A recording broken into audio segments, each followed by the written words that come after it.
ایک دفعہ جب وہ گیٹ تک پہنچتی ہے تو گارڈ دروازے کو بند کر کے نیچے بیسمنٹ میں چلا جاتا ہے. دوسری بار جب وہ دروازے تک پہنچتی ہے تو مالی اس کو باہر نہیں نکلنے دیتا ہے. یہ مالی کا کردار جو مالی صاحب فرما رہے ہیں نا کہ میں تو گھر کے باہر کام کر رہا تھا, میں نے تو دیکھا جعفر صاحب اس کو یوں گھسیٹتے ہوئے لے گئے. ارے بھائی یہ مالی, یہی وہ درندہ, یہ بھی درندہ ہے جس نے اس لڑکی کو, لاچار کو گھر سے باہر نہیں نکلنے دیا. انہوں نے اپنا دکھایا نا, وفاداری دکھائی. اب وفاداری بھگتے کاٹے جیل میں ساری زندگی اپنی. ہونا چاہیے ان کے ساتھ ایسے. اور یہ میرا پیغام ہے اس ویڈیو کے ذریعے ان تمام لوگوں کے لیے جو ملازمین ہیں, چاہے ادارے میں ہے, چاہے لوگوں کے گھروں میں کام کرے. خدا کے لیے جب بھی آپ کہیں بھی کام کریں انسانیت کو نہ بھولیے, ورنہ پھر آپ کو حساب دینا پڑے گا اور اس وقت آپ کا کوئی پرسان حال نہیں ہوگا. اچھا, اب وہ یہ کہتے ہیں کہ علی نے یہ بات کہی کہ گارڈ اور مالی موقع پر موجود تھے, کسی نے اس کی مدد نہیں کی بلکہ اس کو جب وہ بھاگنے کی کوشش کر رہی تھی تو اس کو روکا گیا. اچھا, اب نور کے کزن ہے, انہوں نے یہ کہا کہ جس طرح ظاہر نے نور کے ساتھ ظلم کیا اس کے ساتھ بھی ایسا ہی ہونا چاہیے. It is in acceptable. ہم خاموش رہے تو کہیں دوسرا ایسا ہی واقعہ نہ ہو جائے. ہم سب کی آواز بن رہے ہیں, ہم سب کو بھی آواز بننا ہے. اور یہ نور جو ہے, ظاہر سی بات ہے, ایک بیٹی ہے, بہن ہے. اس لڑکی کے ساتھ جو کچھ ہوا ظلم اور زیادتی کی انتہا ہے. لوگ اپنے کامنٹس میں بہت سی غلط باتیں بھی کرنا شروع ہو جاتے ہیں, لیکن اپنے دل پر ہاتھ رکھ کے سوچیے گا کہ آپ کا گھر کا کوئی ایسا فرد جسے آپ بڑا پیار کرتے ہیں, رشتہ ہے آپ کا اس کے ساتھ کچھ ایسا ہو تو آپ کیا بیٹھ کر دیکھیں گے کہ وہ کتنا صحیح اور کتنا غلط تھا؟ نہیں. آپ لوگ جب یہ کامنٹس کرتے ہیں تو خدا کے لیے تھوڑی دیر کے لیے اپنے آپ کو اس جگہ پہ رکھ کے دیکھا کیجیے.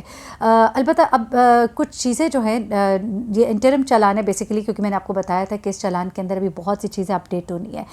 اس کے اندر ابھی جو موبائل فون کا کمپلیٹ فورینسک ہے وہ بھی ابھی سامنے آنا ہے, وہ بھی اس کے اندر ایڈ ان ہونا ہے.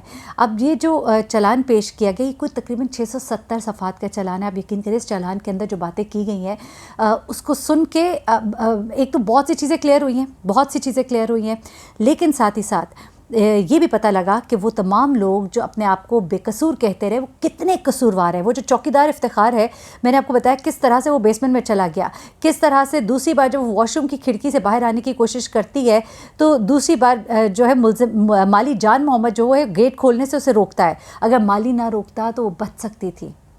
اب یقین کریں کیسے کیسے لوگوں نے اس کے اوپر ظلم کیا. اس کے بعد امجد جب زخمی ہوا وہاں پر انہوں نے RTA یعنی کہ روڈ ایکسیڈنٹ لکھوایا. یہ جھوٹ بولتے ہیں کہ ہم نے ان کو یہ کہا تھا, انہوں نے یہ لکھ دیا. اچھا, یہ سارے کے سارے. پھر وہ خاموش رہا یہاں تک کہ جب وہ ہاسپٹل سے ڈسچارج ہوا تو اپنے گاؤں چلا گیا. یہ اس کی اتنی بڑی کرمنل ایکٹیویٹی ہے, آپ کہہ لیجیے نیگلیجنس تو نہیں کہوں گی میں, نیگلیجنس ہو گئی, غلطی سے ہو گئی نا. آپ نے پلان کیا اب غائب ہو جائے, منظر سے غائب ہو جائے. اب وہ طاہر ظہور صاحب فرماتے ہیں جو CEO ہے تھیراپی ورک پاک کے, وہ کہتے ہیں کہ جی ہم تو کرا رہے تھے رپورٹ, ہماری تو رپورٹ نہیں لکھی گئی. ایسا کیسے ہو سکتا ہے؟ آپ لوگ اتنے صاحب حیثیت لوگ ہیں اور آپ پولیس والوں کو کہیں رپورٹ لکھو, وہ رپورٹ نہ لکھیں. آپ لوگ خاموش تماشائی بنے ہوئے تھے, آپ لوگ کلپریٹ پارٹی کا ساتھ دے رہے تھے. آگے چلیے.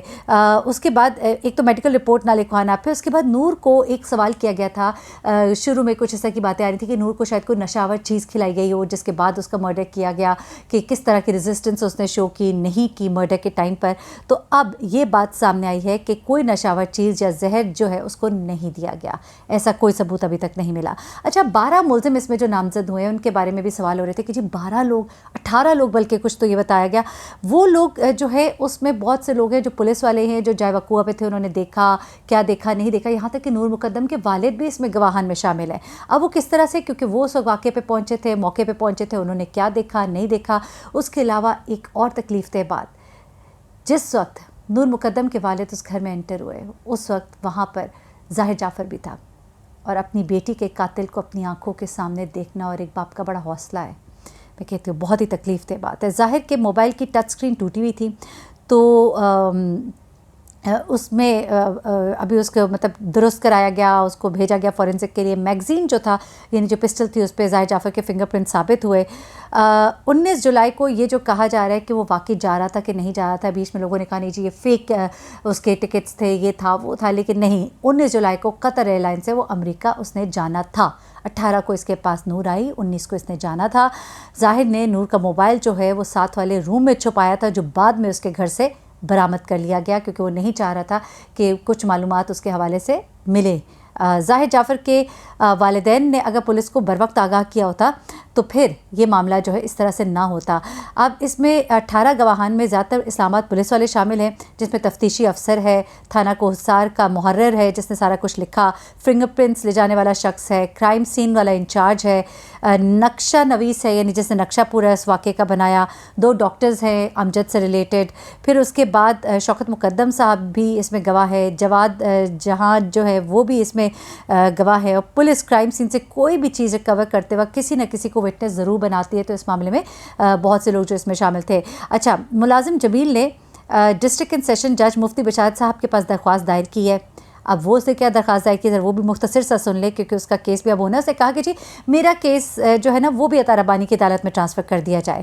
اب جج سہیل شیخ جو ہے انہوں نے ملزم ذاکر و عصمت کی درخواست ضمانت منسوخ کی تھی، تو عام طور پہ پھر اپنی آسانی کے لیے اس طرح کی درخواست کی جاتی ہے، کیونکہ یہ گمان ہوگا کہ شاید جنہوں نے ان کی درخواست ضمانت مسترد کی ہے وہ میری بھی کر دیں گے، تو اس لیے اب درخواست ضمانت جو ہے عطا ربانی صاحب کے ادھر ٹرانسفر کی جائے، یہ اب ریکویسٹ کی گئی ہے۔ تھیراپی ورکس کے ملازمین کی درخواست ضمانت منظور کر چکے ہیں عطا ربانی صاحب، تو یہ بھی ایک پلس پوائنٹ ہوتا ہے کہ جی جو پہلے منظور کر چکے ہیں تو شاید وہاں سے کوئی ریلیف مل جائے، اور جنہوں نے پہلے منظور نہیں کی یعنی کہ سہیل شیخ صاحب جج ہیں انہوں نے منظور نہیں کی تھی ذاکر جعفر اور ان کی وائف عصمت آدم جی کی، تو اس لیے یہ ذہن میں رکھتے ہوئے ملزم نے یہ درخواست کی ہے کہ عطا ربانی صاحب کی عدالت میں میری درخواست ضمانت جو ہے وہ ٹرانسفر کی جائے۔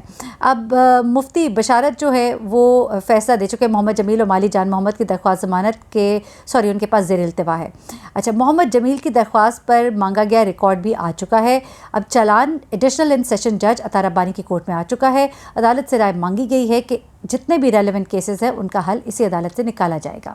ٹھیک ہے جی، عدالت نے فیصلہ سناتے ہوئے کہا ہے کہ یہ درخواستیں سہیل شیخ صاحب کی عدالت سے وڈرا کی جائیں گی اور اب سب کی سب عطا ربانی صاحب کی عدالت میں منتقل کی جائیں گی تاکہ کمپلیٹ کیس جو ہے وہ ایک جگہ پہ اس کا فالو اپ ہو۔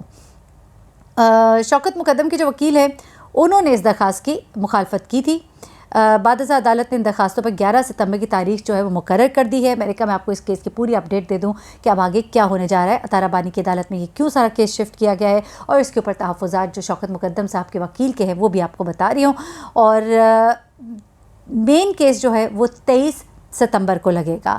ٹھیک ہے جی، اور یہ تمام تر چیزیں ہیں ابھی تک کی اس کیس کی جو اپڈیٹس ہیں، مزید جو اپڈیٹس ہوں گی وہ میں آپ کے سامنے لاؤں گی۔ اپنی دعا میں مجھے بھی یاد رکھیے گا، اپنا بہت خیال رکھیے گا، اللہ حافظ۔